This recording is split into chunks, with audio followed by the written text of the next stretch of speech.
So I need to leave to get a train to London to fly to Seoul in about 10 minutes. So we're going to keep this brief. But to kick off this vlog, I wanted to let you guys know what I'm reading. I did build a TBR in my last weekly reading vlog. I'm only taking my Kindle with me. So if you guys want to know what my list of possibilities to read on this trip are, then I will link that so you can go ahead and check it out. But the first book that I'm picking up is the one that I chose specifically to read on this trip and the one that I'm most excited to read on this trip, and that is The God and the Gumiho by Sophie Kim. I have already started this.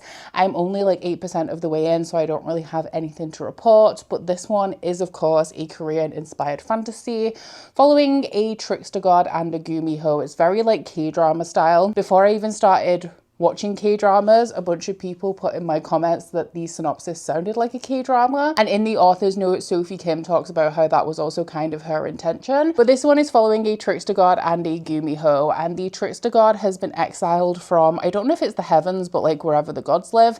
And he has to return 2,000 souls to be able to go home. Our female main character is a retired Gumiho. And I think that she takes on her Gumiho form for some reason very briefly, which puts her on the trickster god's radar, and he wants to claim her soul as one of the 2,000 that he needs to be able to return home. So I'm only 3 or 4 chapters into it, and so far I'm enjoying it, but I did want to let you guys know what I was reading before I left, because I have, I think, around a 3.5 hour train journey, a 1 hour tube, a few hours in the airport, and then a 12 to 13 hour flight. So there is a very good chance that I'm going to read the majority of this on my way to Seoul, but I will of course let you know where I get up to a little bit later on.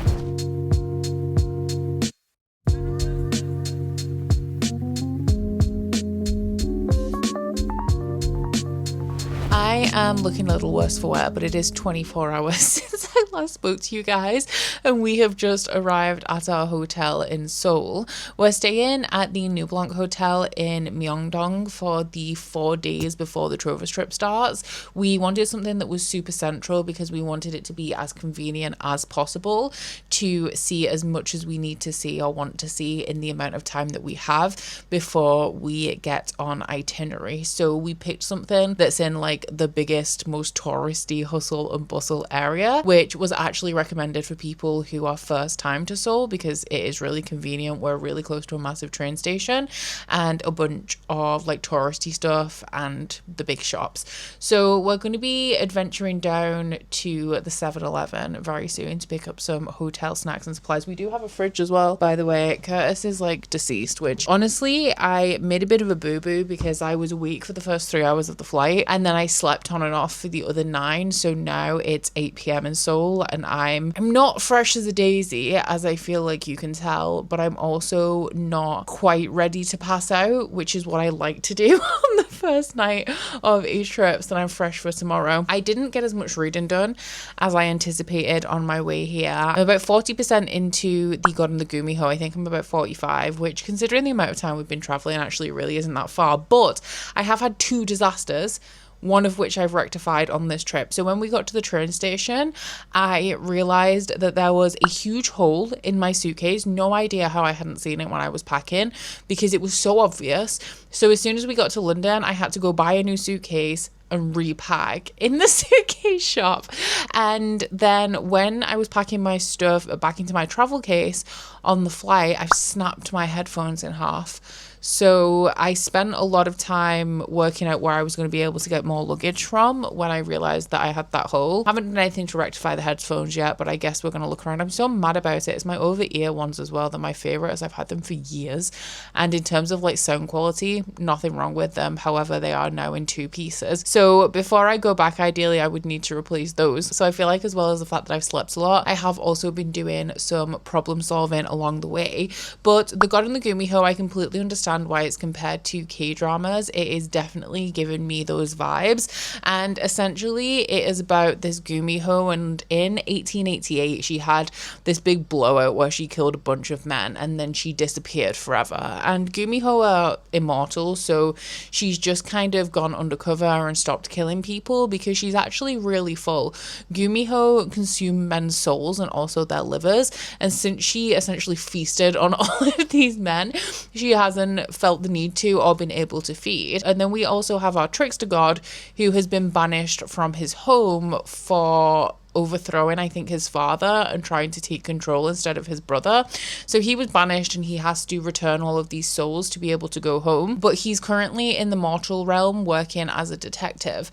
And his brother offers him a deal where if he catches the Scarlet Fox and kills her, as well as this demon that is terrorizing the city and murdering people, then he will be allowed to return to his home realm. So when our female main character Hani finds out that this is the plan, she volunteers to be the trickster god's assistant so she can essentially stop him from finding the Scarlet Fox, because obviously unbeknownst to him that is her. So she is trying to sabotage him at every turn, and they don't like each other to start off with. Like, she intentionally goes out of her way to piss him off, so we already have that kind of animosity between them as well. So I am definitely enjoying it. I'm not as necessarily as immersed as I would like to be at this point.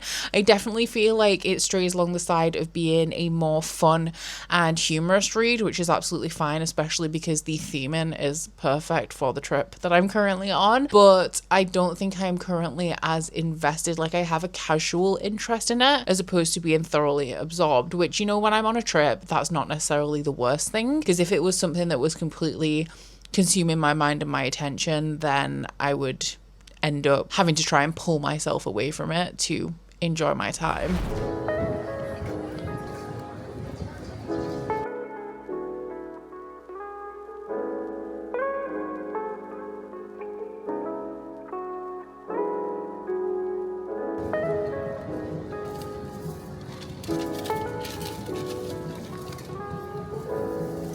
Smell it. Oh, that's custard. Yeah. Oh, it smells like a donut with like a custard, a warm custard donut. Yep.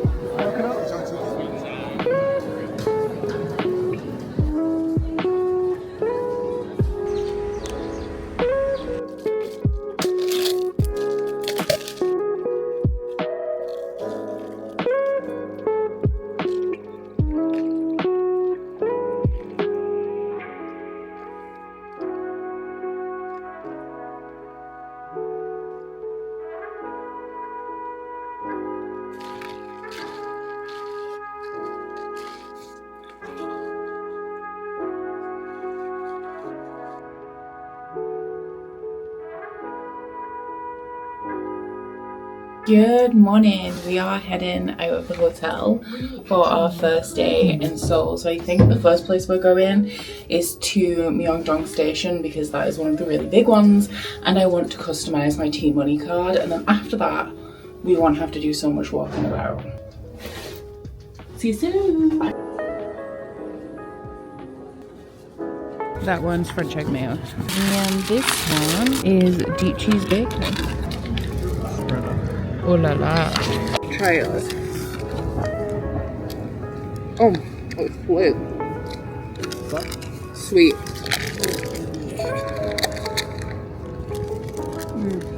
This is good. It does have a sweet sauce on it.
My coffee's so good.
Hello guys, I am just checking in super briefly because I feel like I've been kind of absent.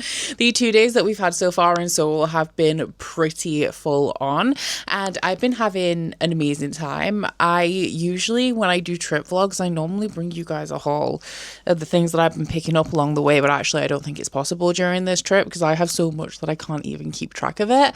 I did go and get my skin analysis done, so I've been to Olive Young and I haven't done too much damage so far.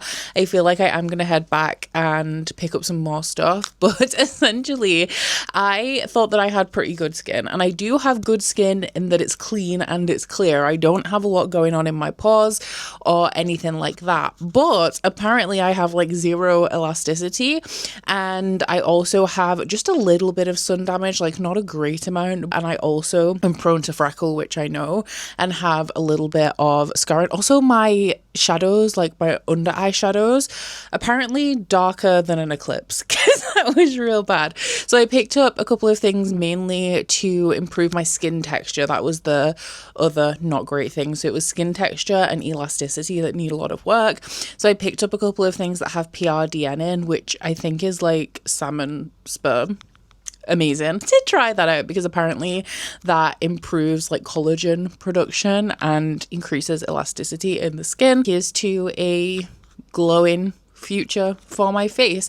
But today we are doing a little bit of a day trip. We're going to Suwon, which is, I'm not sure whether it's classed as being Seoul. It is literally just an hour on the metro, so the metro still goes to it, and it is like this little city just on the edge of Seoul. So we're going there for a couple of reasons. I went to the Starfield Library yesterday, amazing, but there is another Starfield Library in Suwon which looks even more impressive and is also a lot quieter, although by some miracle I did manage to get a photo at the Starfield Library yesterday with nobody else in it apart from me, which I was shocked. But we're going to be going to this one as well as perusing some of the streets. They have some great little shops and cafes which we're going to call in at, and the main, well, not the main reason why we're going, but a bonus, the reason why this is on our itinerary for today, the thing that sealed the deal, is that it's where Sunjae and Sol live in Lovely Runner. Like that's where they filmed the bits where they live, where they're teenagers. So we're gonna go check that out. There's also a ton of other K-drama sets there. There's something from Queen of Tears over there. There's also something from 2521,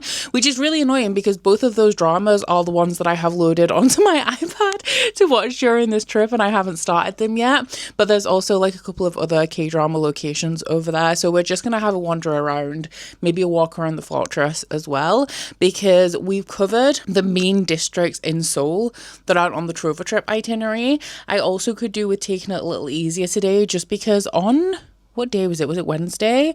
I broke a record for the amount of steps that I did.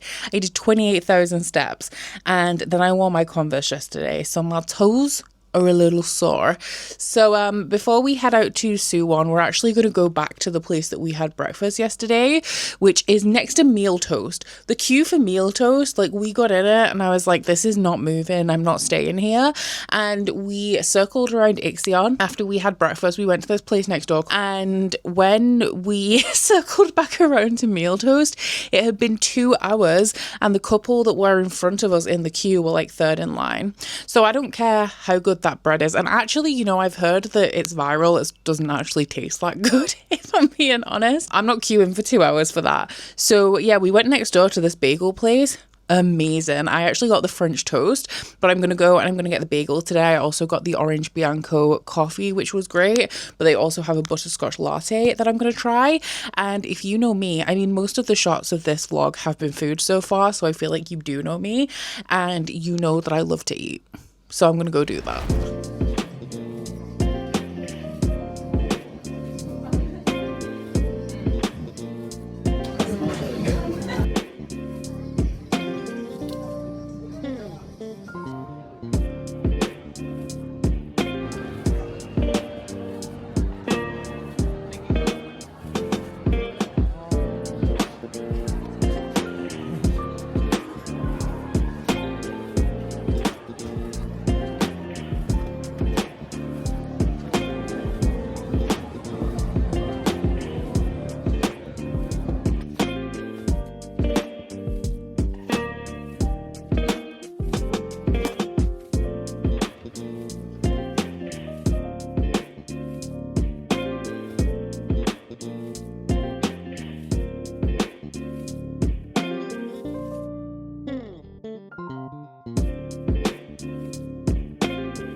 Just letting you guys know that I am about to head out to Lotte World, which I am so excited about. If y'all know me, you know that I love a theme park. So when I found out that there was one in the heart of Seoul, I had to make it a priority on this trip. However, Curtis does not like rides. He doesn't like theme parks. So the Trovatrip portion of this journey starts tomorrow, but obviously a couple of people have flown in early and I put some feelers out. I was like, does anybody want to go to Lotte World with me? And I did have some takers. So I am off to grab myself a coffee, grab myself a small breakfast and meet up with 6 of the travelers who are going to be joining us on this adventure. I'm so excited because Lotte World is kind of like a Disney-esque theme park. Like it has a castle. I'm pretty sure like the way the font is, it's not called Magic Kingdom obviously, but it's called something like Magic World. They also have like ears, not mouse ears, but like furry creature ears.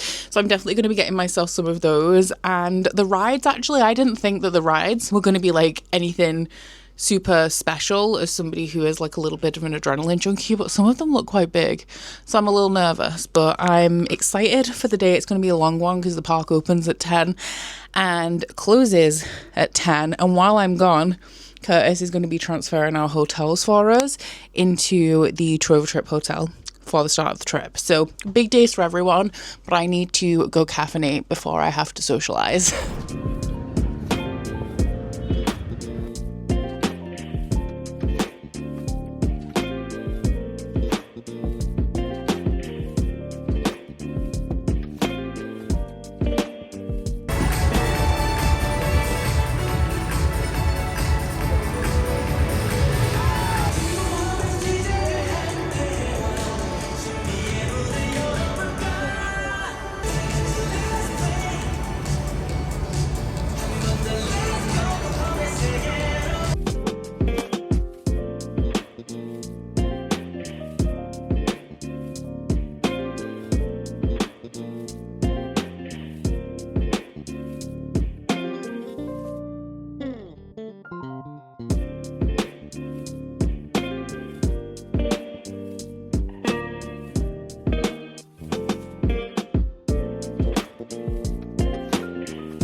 So I got my 15-step scalp treatment, which was a luxurious process. I'm also obsessed with how they've styled my hair, and I did of course pick up some recommended products. So I'm now off to find Curtis. We're gonna head to Seoul, just for a couple of hours though, because we have to be back at the hotel for I think around like 5:30 to go for dinner with the group at 6:30, which is exciting.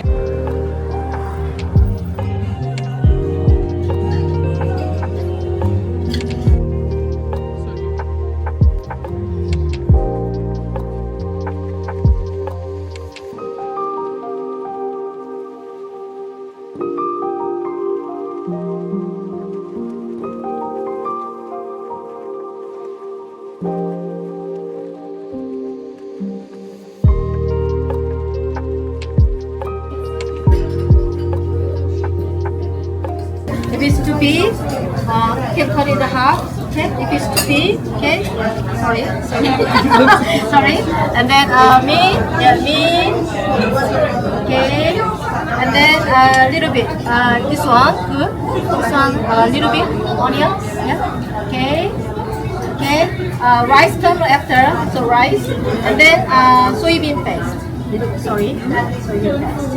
A little bit. Otherwise it's too salty. Yeah. Okay. And then wrap.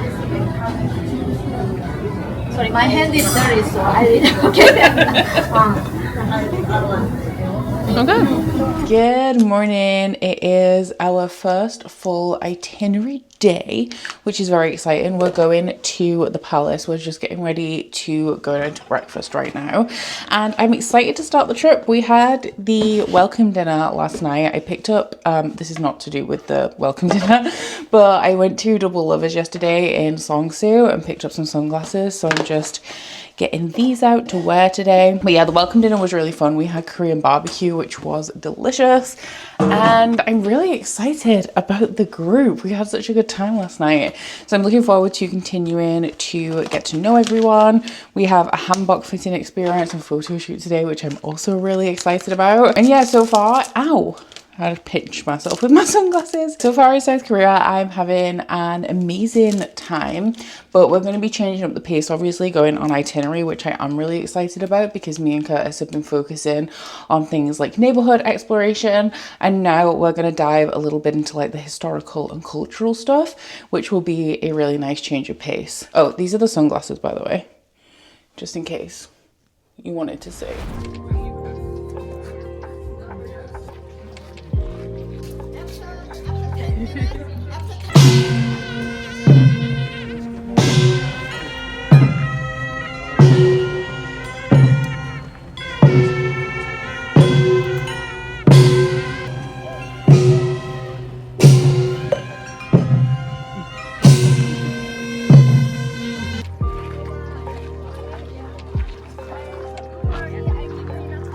Was a king escaped from the left to the abandoned people.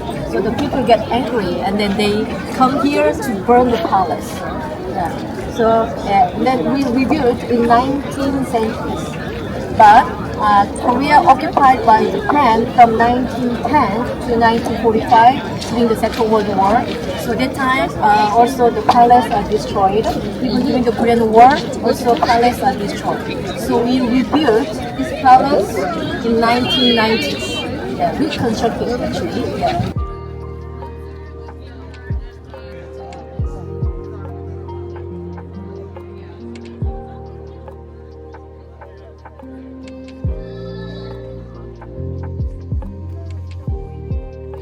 So before, when they built the house, they didn't think about the parking spaces.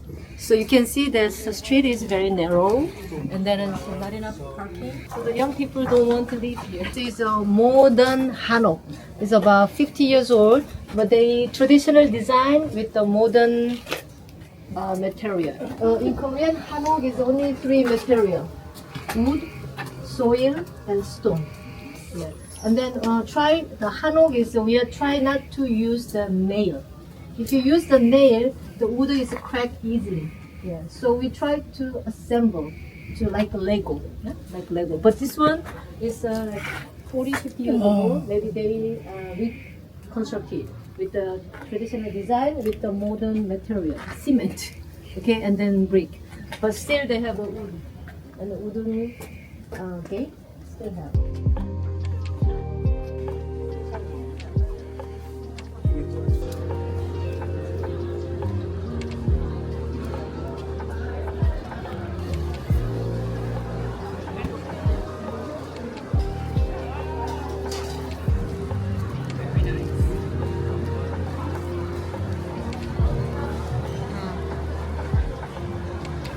Softer than I thought it would be.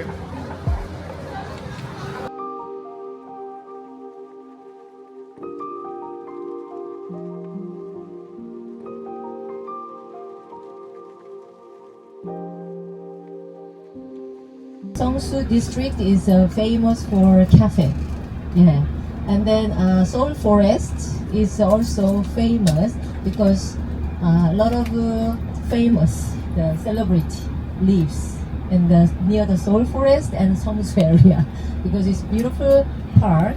And also, is there any BTS army? 1, 2, 3, 4. Oh, Just a little bit. Becca. Just a little bit. Just a little bit. Oh, so, yeah, I mean good. I love Jungkook. I love Jungkook. Yeah. In Seoul Forest is it's a long time ago during the Joseon Dynasty. Is a king's hunting place. Yeah, and then later they have a horse riding. Horse riding. Horse. What's it called? Horse race. Yeah, horse race.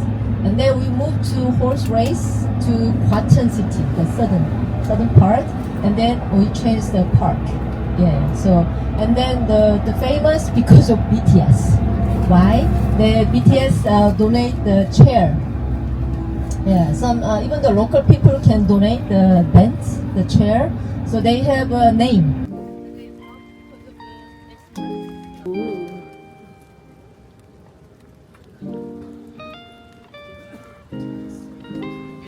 Oh, he's got a little fork in there as well. He's so cute. These are actually kind of cute. And that one. And then that one. That one. Then that one because I look good on that one. You for that one. That one. That one. And then I look cute on that one. So that one.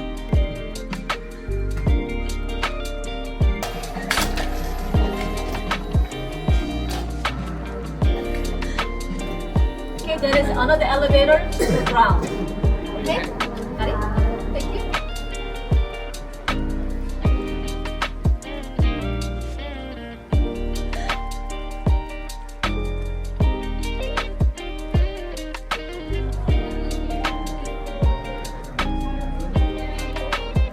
It really freaks me out. Oh my god. I hate it. I really hate it.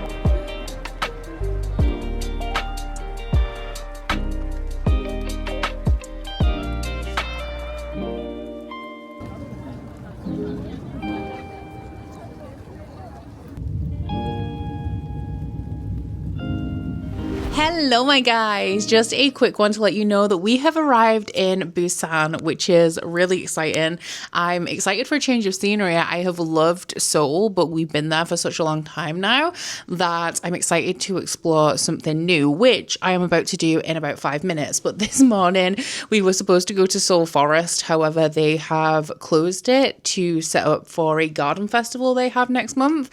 So we just headed over to Seongsu, which is one of the vibiest areas I've been to in Seoul. Me and Curtis were there briefly on Sunday and I really like the atmosphere there, and it was nice because this morning it was a lot quieter with it not being the weekend. And then after that we went to Seoul Sky, which is the largest tower in the world, I think, specifically tower, not building, which you know me, I love an observation deck. And then we got the train to Busan, so we arrived actually earlier than I expected. It is 6:35 right now, and we are meeting in the lobby in 10 minutes for an extra excursion to Busan Tower, which actually, I forgot I want to take a picture of this because you can see it right there from our hotel. Our guide, Joy, whom I love, by the way, said that this is a really good location because there's tons of restaurants. Got 2 coffee options across the road there for the morning, which is beautiful. I think I might go try out this one, which I think is a Korean chain. I've seen it a couple of times, but I haven't been in yet, so I'll try that in the morning. But she also said that it's a great shopping district as well, so I'm excited to explore. But yeah, I just thought I'd come and check in with you guys because I know that we've been hopping around like crazy. Honestly, with this being a city trip, it is really, really long days. It's like getting back to the hotel at maybe 9 p.m. and then trying to like get myself ready for bed and like set up for the next day, and just being kind of exhausted in a good way by the end of the day. So I've been really struggling to fit in some vlog updates, but just know that I'm having an amazing time, and I will let you guys know about my book hopefully tonight before bed, but we'll see.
So it's finally time for me to talk to you guys about some books, because not only did I finish mine yesterday, I also picked up 2 more today. So first off, my thoughts on The God and the Gumiho by Sophie Kim. Unfortunately, I did not love this one. I think that it fell really flat for me, especially within the chemistry and the romance. I just didn't really think that there was any. I didn't feel any sort of romantic tension between the main characters at all. And this is a book that not only is very reminiscent of K-drama within the setup of the plot, but also the author herself says in the author's notes that she wanted to create something reminiscent of K-drama. So obviously I'm not an expert on K-dramas. I maybe watched, I think maybe 5 or 6 at this point. So I can't tell you all of the ways that this is comparable to a K-drama and all of the ways that it is not. But of all of the ones that I've seen, they all have a very strong romantic presence. And for me, the hallmark of a K-drama, something that is consistent throughout all of the ones that I've seen, is the yearning, the longing, the pining, the romantic tension, and the chemistry over anything actually happening. And I felt like the hate to love dynamic that they had going on lacked any kind of electricity for me.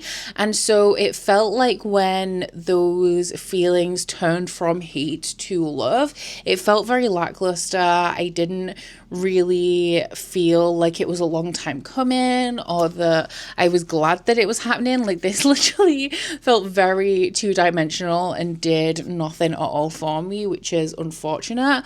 The plot within itself was enjoyable, but I do feel like this entire book really lacked atmosphere for me. And once again, with this being comparable or compared to a K-drama by the author, that was also disappointing, because I do feel like in terms of the K-dramas that I've seen, it's like atmosphere and tension are the things that really engage me when watching K-drama, especially because the plots, it's like 16 episode season. So with every K-drama that I've watched, I do feel like there is always a little bit of a lull in the plot. They're slow burns, they're pretty long-winded, and so they rely on things like connection to the characters, and also I guess the equivalent, because a lot of them have really great cinematography. Obviously you're not going to get that in a book, but you replace that kind of like with picturesque writing, descriptive writing, and this did not really paint a picture of anything for me. I wasn't super engaged within the writing, and because of that I don't really feel like I ever really got that immersed or connected to the story. So unfortunately, I'm also not going to be continuing on with this series. I did download the sequel onto my Kindle from Libby, but this is like I think I'm being generous giving this 3 stars, if I'm being honest. I feel like it's more like a 2, so maybe we'll settle on a 2.5. And I know when I'm traveling, like, I don't pay the most attention to reading, but this one I feel like was losing me within the writing and the characters more than it was affected by the fact that I was traveling, because a lot of this I read like on the plane, where I felt like I should have been or could have been quite locked into it, but it just wasn't grabbing me like that, sadly. So it is the 1st of April as we speak, and that means that it is the first day of Magical Readathon. I also love, I haven't taken advantage of it, but I have technically had a cheeky little head start to the Magical Readathon, being in a time zone that is 8 hours ahead of the UK. Haven't taken advantage of that because we have been out all day.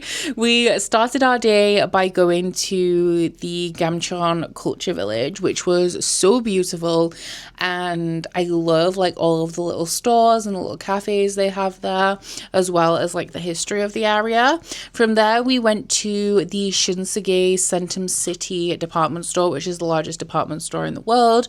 We got lunch, we went to a bookstore, and then we took a little excursion to Haeundae Beach, I think, which I think is the most famous beach in Busan. So we only actually have about an hour until we're going to meet up again and explore one of the markets in the area. It is a fish market because Busan has like a rich fishing community, and I think that there's some sort of like international market adjacent to that as well, which we're going to check out. So unfortunately no progress on Magical Readathon has been made, but I will be starting my first Magical Readathon book as soon as possible, maybe before we meet up again in 53 minutes. I'll be able to read a little chapter of The Housemaid by Frida McFadden. Let me have a little look. This one is for Conjuration, and the prompt for Conjuration is the first enticing book you see on social media. So I'll link my April TBR in case you guys missed it. But I did have a little scroll through Instagram in that video, and the first book that I saw that I have out on Kindle Unlimited is The Housemaid by Frida McFadden. So last year I read The Boyfriend by Frida McFadden and I loved it. I love me a fun, salacious, entertaining little thriller, and The Boyfriend was that for me. It also had a plot twist that shocked me, and so I loved it. And I've been eager to read more from Frida McFadden since she obviously has like a vast backlist, but The Housemaid is her most popular book, and they have also just adapted it into a movie that I would like to watch. So this has been on my Kindle Unlimited forever, but as we know, if I don't physically own a book, I never prioritize it. So I'm really glad that I have the opportunity to pick this one up. It is a thriller about a woman who becomes a housemaid for this obviously affluent family, and I'm assuming, based on the way that the synopsis is kind of set up, that she takes a fancy to the man of the house and also has an intense disliking for his wife. So I'm assuming it's going to be some kind of situation of trying to replace her, but if we use The Boyfriend as an example, it's got to go awry somewhere, because for the longest time reading The Boyfriend, it was playing out exactly the way as I expected it to based on the synopsis, which is why I was more taken aback when we had the plot twist. So I'm expecting Frida McFadden to do something very similar in The Housemaid, especially being her most popular book. So I'm actually really excited to get into that, and I'm pretty confident. I hate saying this because if I say something, I never actually accomplish it, or it's a struggle. But I'm pretty confident with this being a thriller and the fact I have a 15-hour flight home that I should have this done at least by the end of this trip. Speaking of this trip though, I got a book haul for you guys. Obviously, because I'm in Korea, I either am looking for a favorite book of mine in Korean or a book that is by a Korean author in English, and that is the one that I managed to find. There was one in particular that I really wanted to pick up because of all of the books of this kind. I like this cover the most, and I also really love the Korean edition of this. I love how sturdy Korean books are as well. But that one is The Rainfall Market, and I don't know very much about this. These, I'm pretty sure there's a lot of books in this vein that are very popular right now. I think that they're kind of cozy, reflective stories. The majority of them, I think, are by Korean authors. So I can't read the back of this properly because it has stickers on it and I don't want to unwrap it just yet. But it says that on the first day of the monsoon, the old ramshackle building appears. This is the Rainfall Market, and inside there are magical bookstores, hairdressers, perfumeries, and anything your heart desires. And our main character, I think, has 2 weeks to choose a perfect life in exchange for her misfortunes. But if she does not find the dream life she seeks, she will be stuck in the Rainfall Market forever. So I'm not a massive fan of cozy stories, but I do like really introspective, reflective stories, and I've been wanting to try out one of the books of this kind for quite some time. Like I said, this one is my favorite cover, which is why I picked this one up. But then I also found a book that I have been meaning to buy. It was only released recently, and all of my other books by this author I have in special editions. I'm pretty sure there isn't going to be a special edition of this though, so I've just been meaning to pick up the paperback at some point, and that is Two Can Play by Ali Hazelwood. So this is a new novella from Ali Hazelwood. I believe it's set in some sort of winter retreat, and I'm pretty sure it's also a gamer romance. That is all I know about this, but as you guys know, Ali Hazelwood is my favorite contemporary romance author.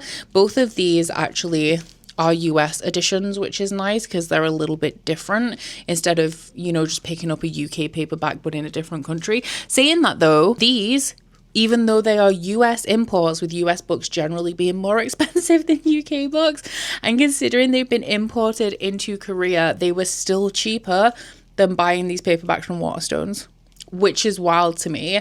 So I'm very happy to be adding these to my collections. I'm really tempted to read this now while I'm here. Can I fit it in? I shouldn't be doing this. Can I fit it in for a prompt though? I do have a prompt. The prompt for Demonology is a book with a house on the cover. And even if you don't want to count this because it's the Rainfall Market, there is like a, what looks like a residential building on this side. Ooh, I also did in my TBR for shapeshifting, I flipped a coin and I got heads, which means I have to read a book under 400 pages.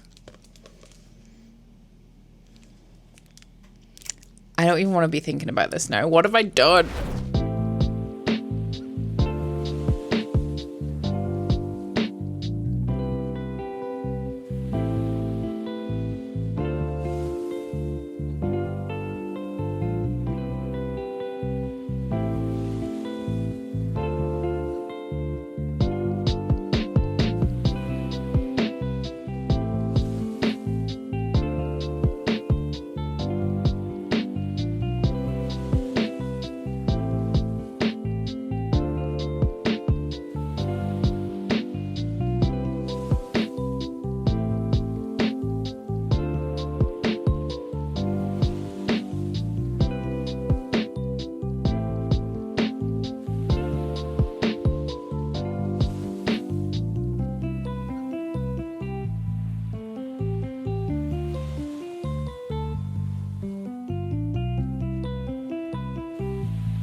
isn't fun for you. This is like...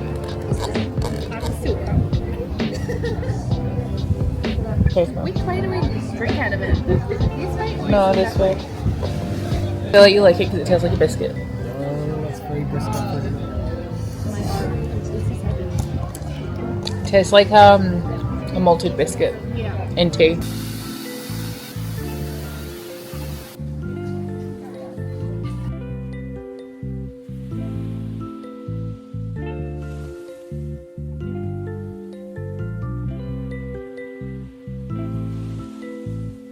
Good morning. Welcome to my final day in Korea. I'm kind of sad about it. I do feel like I've been here my entire life at this point, though. It's been a long trip, and I'm kind of ready to go home in that I'm ready to not do like 15 to 20,000 steps a day, but at the same time, I'm not ready to go home in a way that I feel like weary of Korea, which does happen on some trips. It's like I want to be in a place of comfort, I want to relax, and so I'm quite excited to go home. I don't feel that at this point. It would just be nice to have a day on the couch with my book and the TV, you know, because it's been quite a hectic trip on the old feet. Speaking of, we went to a foot spa yesterday, which was beautiful. Yesterday was the most relaxing day we've had on this entire trip because we had a train journey and we're back in Seoul now. And the only thing that we did while we were really walking around a lot is that we went to a temple yesterday morning, which I would have loved to have gotten some more beautiful photos and footage, but it was so busy and full of tourists. That wasn't really possible. I am quite sad though, because yesterday evening we attempted to go to a baseball game, but the stadium was sold out. Like, that stadium seats 25,000 people and they did not have 6 tickets spare, which is really sad. And also, like, I'm not really a sports person. You guys know this. I don't care about sports. I don't know the rules of baseball, but the atmosphere from outside the stadium, what we could hear of inside, sounded electric. So I did get a little bit of FOMO when we arrived and we couldn't actually get tickets. But yeah, good day overall yesterday. So for our final day of the trip, we don't have a lot going on the itinerary, but we are heading to Insadong, which is somewhere that me and Curtis went, because that actually isn't officially on the itinerary. Our tour guide for this trip, Joy, has been amazing. She is funny. She's obviously doing amazing at her job at getting us from A to B. And she's also been adding little things on. So on our itinerary today, we have Ixion, which is the place where the meal toast place is, and also the place where we were going for bagels before the Trovatrip started. And I'm excited because I can obviously get some lunch over there, but she's also added on Insadong, which is an adjacent neighborhood, and they have all of the print shops and like the craft places. So it's really cool that she's going out of her way to like add on these extra bits to fill our time. And then we also have like a 4-cut studio experience, which I think we're also doing in Ixion, because they have booths literally everywhere here. We've been getting a 4-cut every single day. And then we just have our farewell dinner, which is going to be a picnic on the river, and the place where our hotel is where the Cherry Blossom Festival is. Now that we've come back to Seoul, they're in full bloom and it's stunning, so I'm really excited to head down there later as well. So outside of the itinerary activities for today, I do kind of want to do some last minute shopping. I have obviously already bought a lot, but because I brought a cabin case as well as my regular suitcase, I'm doing okay for space. My suitcase is a little full, but I still have some weight allowance left. So I'm going to go and get the Beauty of Joseon SPF because I've heard that that's amazing. It's like one of their best products, and I use that oil cleanser, which I actually really love. And then I'm also going to look for maybe a new sleep mask because mine has almost run out, and I feel like this would be a good opportunity to try a new product. And I also maybe want a souvenir t-shirt. I kind of want a cap as well, because in terms of like Korean fashion and like everyday wear, caps are pretty popular. I just try so hard to be a cap girl, and every time I put one on I feel a little silly, but I'm hoping that one day I will buy the one cap that will break that thought process. So maybe I'll have a look for one of those. Do I want anything else from Olive Young? Oh, there's like a viral concealer, and I also could do with a translucent powder. So maybe I'll have a look for those. But because the Korean makeup brands, like I've been using similar makeup brands for a long time now. Like I don't really go outside of the brands that I always use for makeup. And all of the Korean ones are ones that I haven't heard of. So it's a little difficult for me to know what products to reach for when I have no knowledge of any of the brands. But maybe I'll have a little browse and see, because everything is just so much cheaper here. It is a great opportunity to actually try and experiment with some of that stuff while I can, instead of taking a chance on a much more expensive product at home.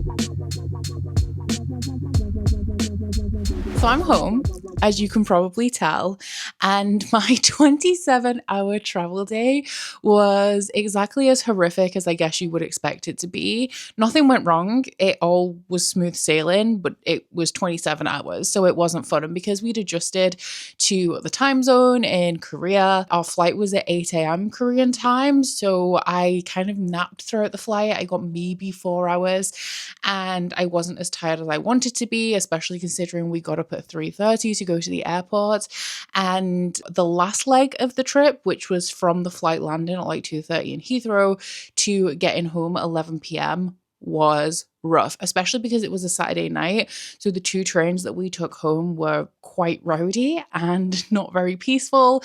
I did manage to get a lot of reading done though, which we will cover in just a moment. But I have decided, in my infinite wisdom, that I'm not going to be doing a haul for this trip because I just picked up so much. So down in the comments, let me know if you would like me to make a haul on YouTube.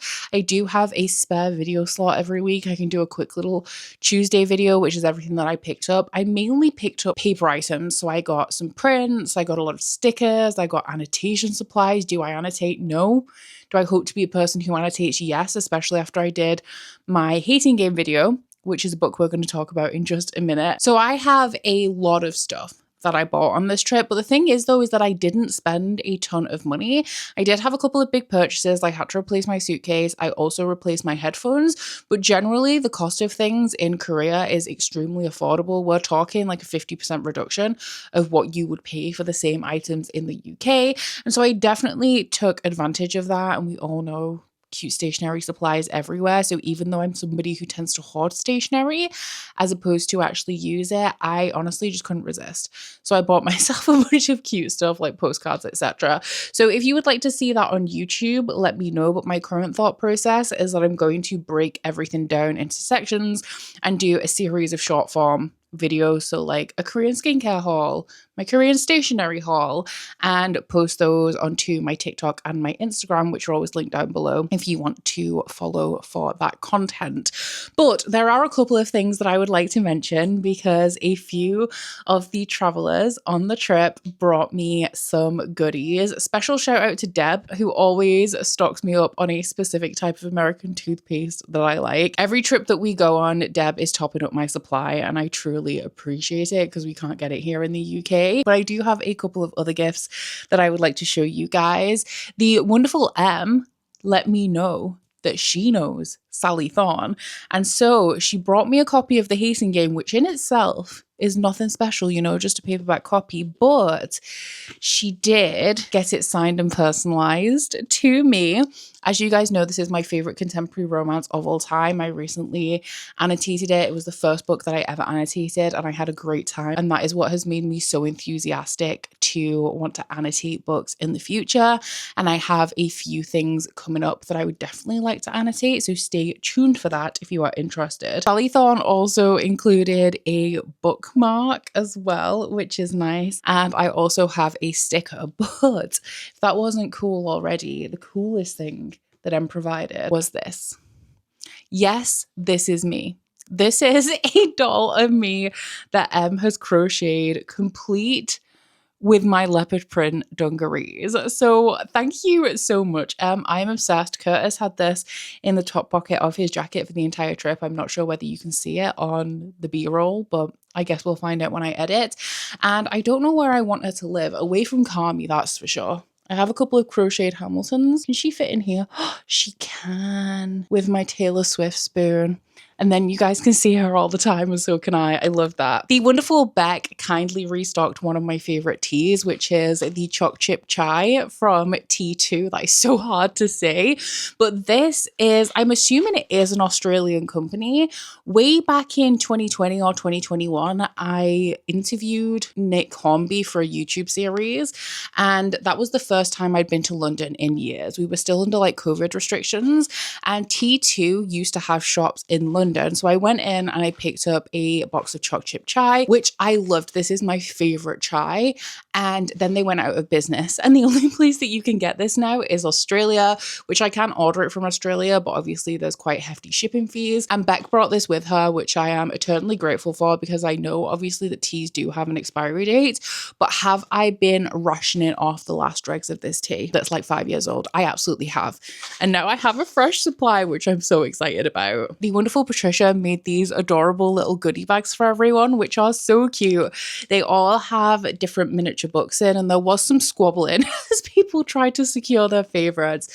And I got the Deal by Elle Kennedy. We also have some stickers in here. There is a little charm as well as some bookmarks. You know, considering I bought so many stickers on this trip, I'm excited to add these to the stash, so thank you so much, Patricia. I also got a 4-cut photo every single day of the trip. So I was thinking actually that I might make myself a new Kindle case that has some of these stickers that I picked up on the trip, as well as like 1 or 2 of the photos in it. And I thought that that would be really cute. So maybe I will work on that. I kind of want, I'm used to having my Kindle's right here. I'm used to having a case with a cover now though. So I might get one that has like a clear back and a flip cover and do that. I thought that would be a really cute idea, but thank you, Patricia, for this. I also have chopsticks, which our tour guide gave us. Honestly, she was so sweet. I've had a number of really good tour guides in the past, but I've only had 2 for my personal trips that I have adored, and Joy is one of them. She went above and beyond. She added things to the itinerary, like took us to places that were adjacent to places on the itinerary, gave us suggestions of places. She took us to a foot spa. We went to a tea house where, of course, because they went on the itinerary, we paid for those services ourselves. But she went above and beyond, like taking us to additional places or suggesting how we could fill up our free time to get the most of the time that we had. Because our itinerary was pretty full on in like a really good way, and that we did a bunch of steps and we crammed so much into the small amount of time that we were there. But we did also have quite a large amount of free time. And I felt like this trip had the perfect balance of itineraried activities, optional activities that we could take ourselves off to in small groups, or Joy would maybe take us to, and also free time. I came back from this trip tired, but not exhausted. And I think that that was great. I was doing like 15,000 steps a day on average. And I've actually come back feeling stronger, which is nice, instead of absolutely drained. But I will say my knees, they don't enjoy steps right now. Not having a good time. You can definitely tell that I'm just past 30 with the way that my knees are feeling after this trip. But yeah, Joy was wonderful. We did buy her a gift on our final day just because of how much she added to the trip. She took us to a bunch of bookstores as well around the itinerary activities and was like, how much time do you need? Like, I'm going to wait here for you. And oh, that reminds me, while I'm not doing a full haul, I did pick up an additional book that I didn't show you. So was it just one? I think it was just one, so I'm just going to go grab that. So from what I can tell from where we visited during the trip, the main chain of bookstores in South Korea is YP Books. We went to a couple, like me and Curtis, before the Trovatrip started, and I think we also visited 2 or 3 during the trip, and that's where I picked up The Rainfall Market and also To Play by Ali Hazelwood. They have a small selection of English books and then a ton of other things. Like all of the bookstores that we visited were pretty very large. But when we were in Busan, we went to a store called Nampo Books, and they had a very large selection of foreign literature. So essentially books that had been translated into Korean from English. And this is where we lost our shit. Like, we had such an amazing time going through the shelves and picking out what we could recognize from that store. It was one of the highlights of the trips, if I'm being honest, because we were honestly a little bit feral in there. So I found like Scythe by Neil Shusterman, The Fault in Our Stars. There was Game of Thrones, although they weren't very exciting in terms of the cover, Howl's Moving Castle, which are the new reprint covers, but obviously in Korean, and a bunch of other very exciting things. And Korean books are stunning. I love the artwork on the majority of them. They also have a really nice weight that we don't really have. They're more akin to like US weight paperbacks, I feel, as opposed to the UK ones, which are a lot lighter. And I found a book, one of my favorites, one of my 5-star reads in Korean, and I was obsessed. If you remember the book I picked up in China, this is adjacent, because I found Love on the Brain by Ali Hazelwood. Look how cute this is.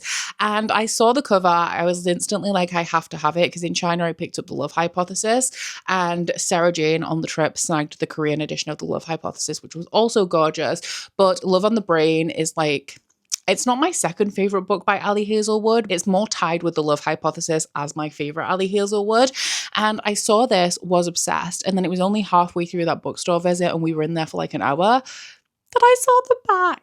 So I'm very happy that I picked this up. Obviously, I can't read it, although I actually think that while the Korean language is not the easiest to speak, I do believe it is a pretty easy one to read. So if I were to learn to read a language, maybe Korean would be the one. I would actually love that, because honestly, the amount of books that I saw, and it was actually the same in China, with absolutely gorgeous covers that looked like K-dramas, like K-drama books. And I did look up all of my favorite K-dramas, and none of them are inspired by books, unfortunately, although that is a common thing. So I couldn't pick up any of those, which would have been great. But I got Love on the Brain by Ali Hazelwood instead. So that concludes the whole portion of this wrap up, but I did finish 2 books on the way home. So let's talk about those. And luckily I have already introduced them to you, because as I mentioned last time we spoke about what I'm currently reading, I was intending to start The Housemaid by Frida McFadden. I did actually very quickly decide not to do that, and instead I read The Rainfall Market. But then when I finished this on the flight home, I then both started and finished The Housemaid on my journey back. So we're going to talk about both of them.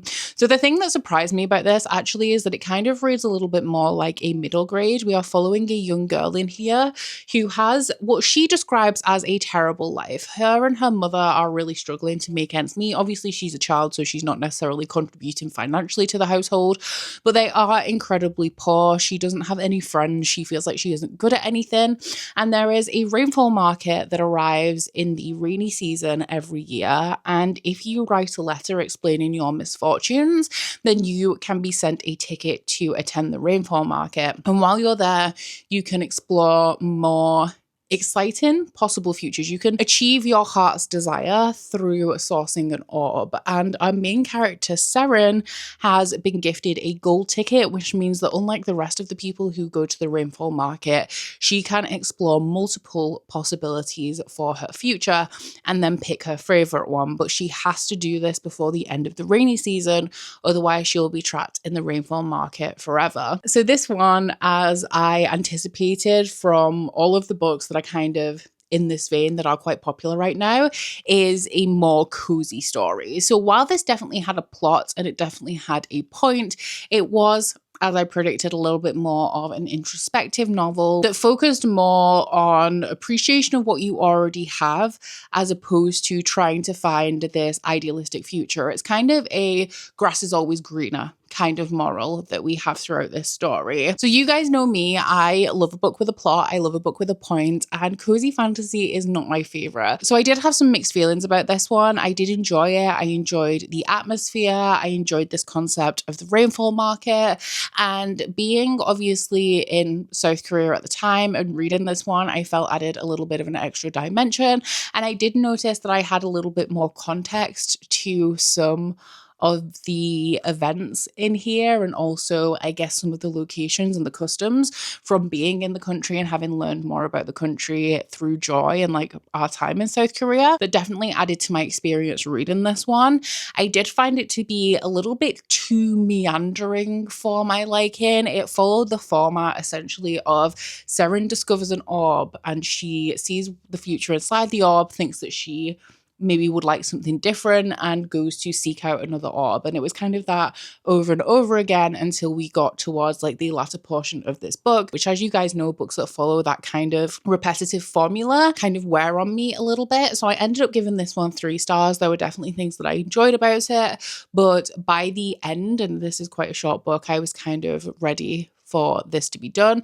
This is my first book for Magical Readathon done though. I can't remember what subject I used it for, but it was the prompt to read A House on the Cover is the one that I ended up using for this, and veering from my TBR very early into the month. I then read The Housemaid by Frida McFadden, which was an incredibly quick read, given that I watched 4 or 5 episodes of Queen of Tears, which is a K-drama that I started on the way home, as well as napped quite a few times throughout the way. I am surprised that I did manage to finish this entire book, even though it is a quick read. Even by thriller standards, I feel like this one went quite quickly, but that is why I really like Frida McFadden.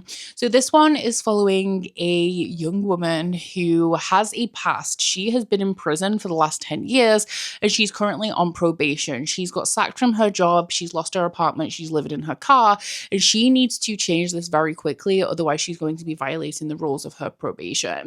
So she sees this job listing posted that seems way too good to be true. Like, it pays incredibly well, and it is for her to be a housemaid and a little bit of a nanny as well to this rich family. And even though she really thinks the odds are against her, she does indeed end up getting this job. And the house is immaculate, it's stunning, but the room that she is given is up in the attic, and it's this quite claustrophobic attic room with like a slanting roof, and it's got like 2 bare light bulbs, and the main character absolutely hates it up there. She also hates the lady of the household, who seems fine when she interviews her, but she very quickly displays mood swings where she tells the main character something and then, or like gives the main character instructions, which she then follows, and then 12 hours later she's like, why did you do that? I never told you to do that, and starts like berating her and humiliating her.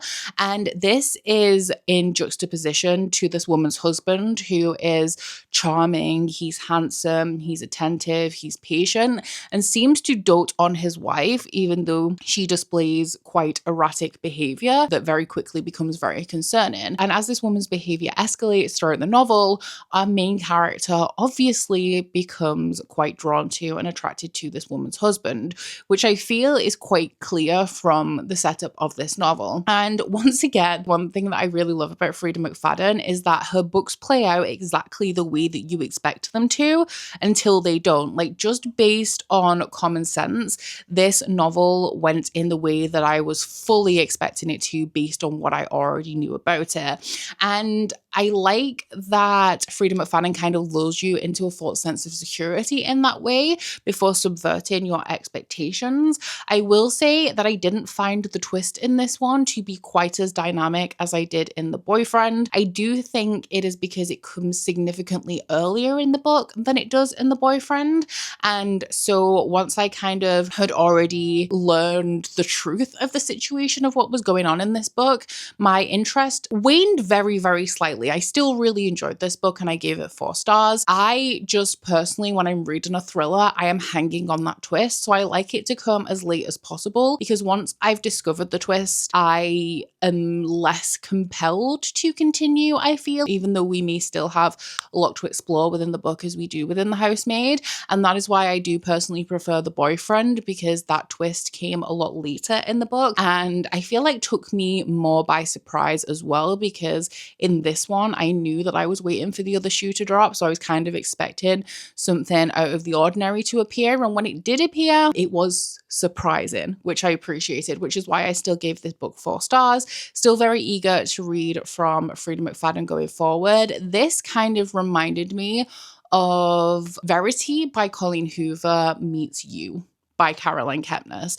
Slightly different, but I got elements of both of those books at different points throughout this one. So if you like either of those, then maybe I'd recommend checking this out, although you don't really need me to recommend this book. It's a very popular book by Freda McFadden and one that a ton of people have read. Like, I'm very late to the game on this one, I am aware. And that one I used for, once again, for Magical Readathon. Can't remember the subject that I used this for, but I know the prompt was to read the first book that I found appealing on social media, and that is something that I'd already decided in my April TBR video. So that concludes my reading for the trip and pretty much concludes this vlog as a whole. I had a really good time with this one. City trips always have a different vibe to the more rural things like Thailand and Zanzibar. Although Thailand was a city trip, we spent a lot of time kind of out of the hustle and bustle of the city in Bangkok and Chiang Mai that we did in Thailand. So the vibes for Thailand and Zanzibar were very different than the vibes for Korea. The two different types of itinerary just have very different pacing and so feel very different. But I will say that I thoroughly enjoyed this one. I really did not know which way the itinerary was going to go. I didn't know whether we were going to be harried, exhausted, feel like we were out of time, because traveling in a city takes a lot more time usually because of things like traffic, or whether I was going to feel like we didn't have enough on the itinerary because a lot of the itinerary events took up the morning and then we had like the afternoons and the evenings free, and felt like I had a little bit too much time. But I think the combination of what we had on the itinerary and also what Joy added for us really struck the perfect balance for me in this trip. I also think that we had an amazing group of people. This was my biggest Trover trip to date as well. It is the biggest group that I've ever had. So I was a little bit nervous about that as well, because I don't know, I feel like I am an introvert. I can be sociable, and my social battery, I feel like, is quite big when it needs to be. But I also, if given the choice, do prefer to be at home than to go to social gatherings. And the bigger the group, the busier the event, the more nervous I get about it. So the bigger the Trover group, the more nervous I am about that. But I feel like the group as a whole really gelled, even kind of like despite its size. And that was really nice to see, because my favorite thing about these things is being able to bring people together, like-minded people. I love group trips because of the pressure it takes off you as a traveler to plan an itinerary. You have the option to add things in the free time that you have, but all of the main points are taken care of. So if you just want to relax and chill out and stroll around in your free time, you can, because you know that you've covered a ton of like major tourist attractions. However, saying that, I do always worry that if I were to go and find a tour provider and like book onto a group trip, that I would end up with people who are just so very different from me. Like, I'd end up with like an older couple that complain constantly and a group of people who just want to party, neither of which are my scene or my vibe. So something that I really love about Trover trips is that we all have something in common, and there's also a high likelihood that we have a similar mindset. And I feel like that is really helpful in creating a group experience where everybody feels a little bit more comfortable, a little bit more quickly, especially because, like, I mean, it's the reading community. We are all a little bit more likely to be introverted as opposed to anything else. And yeah, the vibes for me were immaculate. And I obviously do really love to see people being more comfortable and interacting and bonding with the people around them. So yeah, a great trip overall, and South Korea has been on my bucket list for such a long time that I'm really happy that I got to have this experience, both exploring a little bit on my own, and honestly, Joy, like having the Trover trip and having the tour guide added so much extra value to this that I wouldn't have gotten if I'd have just planned this entire trip by myself. South Korea is definitely somewhere that I would like to revisit so I can restock my skincare, if nothing else. But there is so much to explore that we didn't even cover on this. And my favorite places to visit are also places where the vibes are immaculate and you can feel comfortable just existing. I love to soak up the vibe of a place and just meander around, like eat good food, read a book in the park. And Korea is somewhere where all of that feels very comfortable to me. So if you guys have enjoyed this and you would like to get involved in a Trover trip in the future, if you missed it, I have just launched a trip to India later this year. In terms of those vibes that I was talking about, this one I feel is going to be more along the lines of Zanzibar and Thailand, which I did also vlog, and I will leave those down below if you want to check those out. We have a couple of days in Delhi. We're going to the Taj Mahal, but also the bulk of the trip, the middle of the trip, is a safari, which is why I'm so excited, because tigers, I mean, we're not guaranteed to see them, but there's no tigers in Africa on the safari I've previously been on. And I feel like that is definitely something that I'm missing in the like variety of animals that I've seen in the wild. So I'm really excited. And there's like a variety of different types of safari in there as well. So I will leave the link to that down below if you're at all interested. Obviously, no pressure. I acknowledge that this is a tremendous privilege that I've been afforded through this platform. And as somebody who loves to travel, I am honestly so grateful and appreciative that I get to have these experiences, both as somebody who generally just loves to travel, but also somebody who values community connection and being able to meet people who have supported my channel for such a long time is honestly such an amazing privilege. And I love being able to have that and spend an extended amount of time with people from all over the world, because I can host meetups in the UK all day long, but that isn't going to allow me to meet and connect with people from Europe, from the US, from Australia, from Canada. And so I really appreciate that I've been afforded this opportunity. And thank you so much to you guys who continue to support this and support my channel and make opportunities like this possible, even if you are not able to personally partake in them yourself. I do really appreciate it. So